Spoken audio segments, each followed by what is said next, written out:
Dan Davis, PGA Professional here at the Chase Golf Club. Today I'm joined with Andy Caldwell, Golf Performance Specialist. Thank you for joining me today. No problem, Dan. Good to see you. So today we're going to be talking about the reasons why we warm up and talk you through a dynamic warm up before you go out. So the reasons are we want to reduce the risk of being injured and we want to enhance performance. So Andy's just going to talk you through a few reasons, elaborate on those reasons. So the research tells us that most people don't warm up, particularly amateurs, but also some professional groups as well. And the reason for that is that people don't really understand what to do. So the key thing about this video is to give you some information so you can start to do it. There's two key areas obviously that warm up helps, as Dan mentioned. One of them is reduction of injury risk, and all of the research tells us that that can be reduced by 45 time factor. And then also we can enhance performance. So things like club head speed, most golfers you want to see will want to hit the ball further, and accuracy can all be enhanced or improved by warming up effectively before golf. Fantastic. So let's get stuck in and let's have a look at that dynamic warm up. Right, so here we're down, we're going to work through the golf warm-up we just mentioned. He's going to start with a deep overhead squat, great exercise for total body mobility. Get your driver, assume an overhead squat position, go as deep as you can, keep in a nice upright position, hinge into the hips, sit backwards and compress through the ground. Second exercise Danny's going to work through here, he's going to assume golf posture, and he's going to again use his driver. He's going to come up and over with the driver shaft, getting as low as possible, and try not to move the head forward. We're maintaining the spine angles here as the club comes up and over, and as you can see we're getting the arms into that nice position down by the side that most coaches like Dan will want to see. Third exercise is thoracic rotations, and we're going to assume a grip pattern here that's similar to the golf swing.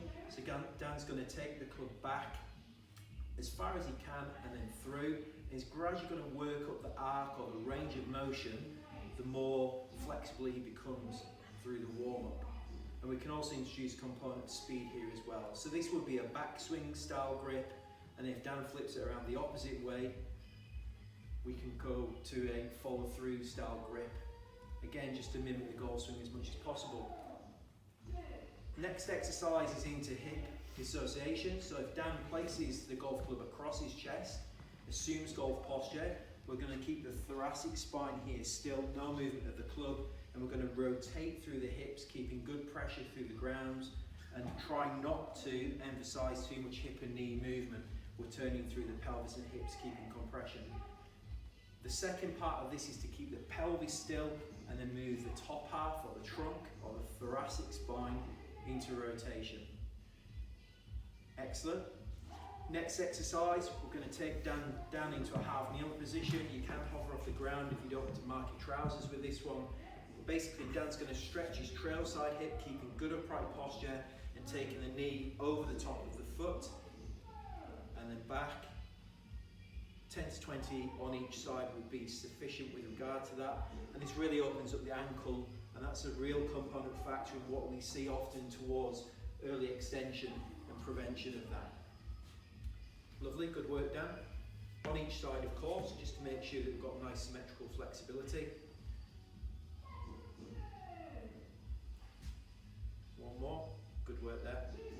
And if you stand up, the final thing we're going to do, having worked on all the aspects of mobility, we're going to introduce speed. The first thing you're going to do is hit probably a driver off the first tee, and we need to start to increase speed. So Dan's now going to work through a swoosh drill.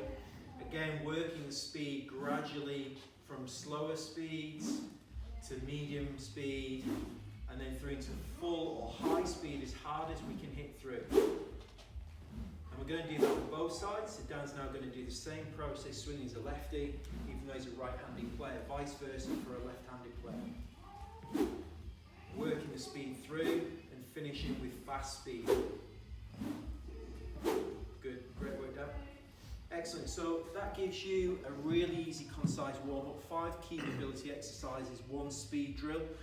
If you start to incorporate that into your game, you'll see some enhanced quality of golf and reduced injury risk. It should take you less than 3 to 5 minutes, completing around about 10 to 20 repetitions of each of the techniques that we've described.